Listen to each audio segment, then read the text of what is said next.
First thing I like to say is the Coast Guard is the Coast Guard.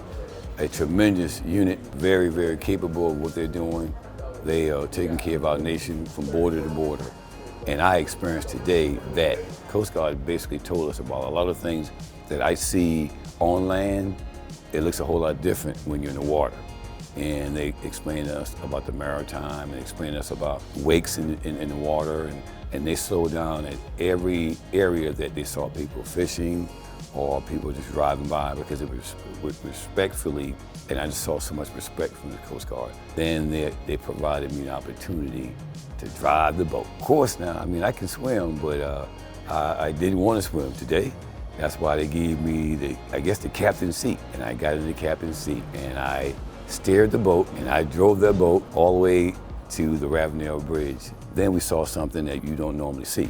The Coast Guard had a training situation going on, and we were told how the training was and why they had to train. And everything they told me about the training before it began, we saw it happen. They did an awesome job. I'm very proud, because I've known the Coast Guard for a long time. You know, I've been around the Coast Guard. I've actually worked with them when I was running the drug unit in North Charleston. So I know exactly the work that they do. I see everybody I've met, they're very professional, well-trained, and they love what they do. And that's important for me, because if you love working, you do anything you can, you know, for the country you work for. And that's what I see in the Coast Guard. And I want to thank them for locating here, not just only in the East Coast, but in the backyard of my city, North Charleston. You know, and I really appreciate it, because as a city of North Charleston, we're going to provide whatever support we can to make sure they're comfortable here and give them any assistance that they need to have while they're here.